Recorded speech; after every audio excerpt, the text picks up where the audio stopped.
The following is a chapter reading by the Worm Audiobook Project. Please support the original author at parahumans.wordpress.com.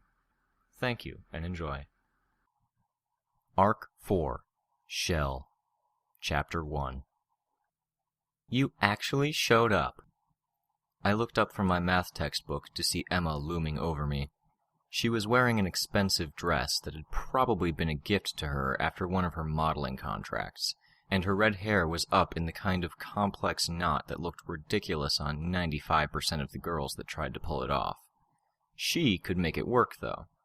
Emma was one of those people who just seemed to ignore the social awkwardness and minor issues that plagued everyone else. She didn't get zits, any style she wore her hair or clothes in looked good on her, and she could break pretty much any social code of high school and walk away unscathed. God, I hated her. Mr. Quinlan had ended class 15 minutes early and instructed us to do some self-study before leaving the room. For most, that was just a chance to play cards or talk. I'd set myself the task of getting all the homework done before class ended to free up my weekend. At least, that had been the plan before Emma interrupted. Funny thing is, I replied, turning my attention back to my notebook, you're the only person today who seemed to notice I was gone. If you aren't careful, I might actually think you cared. I wasn't being entirely honest there.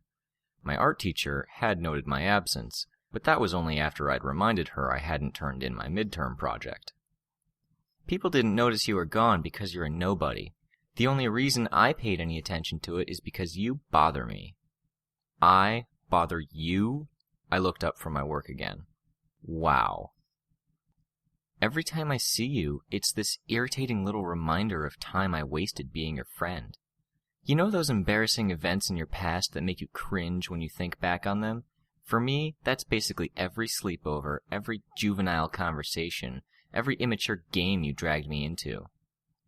I smiled, then, against my better judgment, I told her, Right, I love how you're implying you're even remotely more mature than you were then.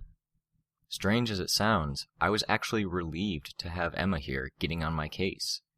If this was all she was able to do to me today, it meant I probably wouldn't have to deal with any pranks in the immediate future. What really ratcheted up the anxiety levels was when she ignored me and left me alone. That was, generally speaking, the calm before the storm. Really, Taylor? Tell me, what are you doing with yourself? You're not going to school. You have no friends. I doubt you're working.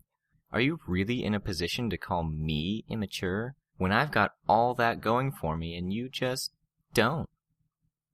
I laughed loud enough that heads around the classroom turned in my direction. Emma just blinked, bewildered. As much as I didn't want the money, I was technically $25,000 richer than I had been 36 hours ago. $25,000 were waiting for me. And Emma was saying she was doing better than me because she got a few $100s every few weeks to have her picture taken for mall catalogs. Fuck you, Emma. I said it loud enough for others to hear. Get a clue before you try to insult people. With that said, I grabbed my stuff and strode out of the classroom. I knew I was going to pay for that, for standing up to Emma, for laughing in her face. It was the sort of thing that would push her to get creative and think about how best to get revenge for that small measure of defiance. I wasn't that worried about skipping out of class 5 minutes early. If history was any precedent, Mr. Quinlan probably wouldn't be coming back before class ended. He routinely left class and just didn't come back. Popular guesses among my classmates leaned towards Alzheimer's, or even that our geriatric teacher with a sagging gut could be a cape. I was more inclined to suspect that drugs or a drinking problem were at play. I felt good, better than I'd felt for a long, long while. Admittedly, there were painful stabs of conscience when I thought too much about the fact that I'd actually participated in a felony, or the way I'd terrorized the hostages. Could I be blamed if I went out of my way not to dwell on it? I'd slept like a baby last night, more due to sheer exhaustion than sound conscience, and I woke up to a day that kept surprising me with good news. Brian had met me on my morning run, and he treated me to coffee and the best muffins I had ever tasted while we sat on the beach. Together, we had taken 10 minutes to go over the morning papers for news about the robbery. We hadn't made the front page for any of the major papers, the first bit of good news. We made page 3 of the bulletin, coming behind a 1.5-page story on an Amber Alert and a General Motors advertisement. Part of the reason we hadn't attracted all that much attention was probably because the bank was hedging about the amount taken. While we had escaped with more than $40,000, the paper was reporting losses of only $12,000. All in all, the story had been focused more on the property damage, most of which was caused by Glory Girl and the Wards, and the fact that the darkness we'd used to cover our escape had stopped all traffic downtown for an hour. I'd been quietly elated by all of that. Anything that downplayed the magnitude of the crime I'd helped commit was a good point in my book. The next mood booster was the fact that I'd gone to school. It sounded dumb, rating that as an accomplishment when others did it every day, but I'd been very close to just not going again. Having skipped a week of afternoon classes and 3 days of morning classes, it was dangerously easy to convince myself to just skip one more. The problem was, that just made the prospect of going to class again that much more stressful, perpetuating the problem. I'd broken that pattern, and I felt damn good about it. Okay, so I had to admit things weren't 100% perfect as far as school went. I'd talked to my art teacher, and she was giving me until Tuesday to hand my midterm project in, with a 10% deduction to my mark. I'd also probably lost a few marks in various classes for being absent or not handing in homework assignments. 1 or 2% here and there. But all in all, it was a huge relief. I felt good. I caught the bus to the docks, but I didn't head to the loft. I made my way up the length of the boardwalk until the shops began thinning out and there were longer stretches of beach. The usual route people took was driving in through a side road outside of town, but for anyone hiking there, you had to take a shortcut through a series of very similar-looking fields. My destination was just far enough away that you'd think you'd maybe missed it. Officially, it was the Lord Street Market, but if you lived in Brockton Bay, it was just the market. The market was open all week, but most people just rented the stalls on the weekends.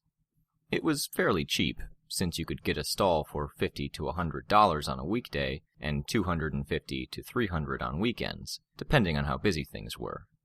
The stalls showcased everything from knickknacks, handicrafts put together by crazy cat ladies, to overstock from the most expensive shops on the boardwalk, marked down to 10 or 25% of the usual price. There were ice cream vendors and people selling puppies. There was tourism kitsch, and there was a mess of merchandise relating to local capes. There were racks of clothing, books, computer stuff, and food. If you lived in the north end of Brockton Bay, you didn't have a garage sale. You got a stall at the market. If you just wanted to go shopping, it was as good as any mall. I met up with the others at the entrance. Brian was looking sharp in a dark green sweater and faded jeans. Lisa was dressed up in a dusky rose dress with gray tights, her hair in a bun with loose strands framing her face. Alec was wearing a long-sleeved shirt and slim, fit black denim jeans that really showed how lanky he was. "You weren't waiting long?" I asked. "Forever," was Alec's laconic response. "5 minutes at most," Brian smiled. "Shall we?" We ventured into the market, where the best the north of Brockton Bay had to offer was on display. The worst of the North End was kept at bay by the same uniformed enforcers that you saw at the boardwalk. While Alex stopped at an isolated stall featuring Cape merchandise, I commented, "I guess Rachel can't exactly hang out with us, huh?" Brian shook his head. "No, not in a place like this. She's well known enough that she'd catch someone's eye, and from there, it's only a short leap to figuring out who the people she's hanging with are." "And if she saw that, she'd go ballistic." Lisa pointed to a rotund old woman carrying a fluffy dog in her arms. It was wearing a teal and pink sweater, and was trembling nervously. I didn't know my dog breeds well enough to name it specifically, but it was similar to a miniature poodle. "What, the sweater?" I asked. "The sweater. The dog being carried. Rachel would be up in her face telling that woman it's not the way a dog should be treated, screaming at her, maybe threatening violence if one of us didn't step in to handle things. It doesn't take much, does it? To set her off? No, it doesn't, Brian agreed. But you gradually learn how she thinks, what pushes her buttons, and you can intervene before a situation happens. Lisa added, the big trigger for Rach is mistreatment of dogs. I think you could kick a toddler in the face and she wouldn't flinch, but if you kicked a dog in front of her, she'd probably kill you on the spot. I'll, keep that in mind, I said. Then, double-checking that nobody was in a position to overhear, I figured it was as good a time to ask as any. Has she killed anyone? She's wanted for serial murder, Brian sighed. It's inconvenient. If the courts actually gave her a fair trial, if she had a good lawyer, I think she'd get manslaughter at worst, maybe reckless endangerment. At least for the events that happened then, Lisa said, her voice pitched low enough that nobody else in the crowd would pick it up. It happened just after her powers manifested. She didn't know how to use her abilities or what to expect of them, so the dog that she had with her grew into the sort of creature you've seen the others become, and because it wasn't trained, because it had been abused, it went out of control. Cue the bloodbath. In the time since then, maybe. I know she's seriously hurt a lot of people, but nobody's died at her hands since we've been with her. Makes sense, I said distractedly. So that's one. Who was the other murderer in the group? Alec returned from the stall wearing a Kid Win shirt. I like it, Lisa grinned. Ironic. We continued our roundabout walk through the market. We were still on the outskirts, so there weren't many people around us. Those that were around us weren't likely to overhear unless we used words, names, or phrases that would catch their attention. Where do we go from here? I asked. It's just a matter of handing the cash over to the boss later tonight. Brian picked up a pair of sunglasses and tried them on. He takes it, does what he needs to with the papers, and gets back to us with our pay. Clean, untraceable.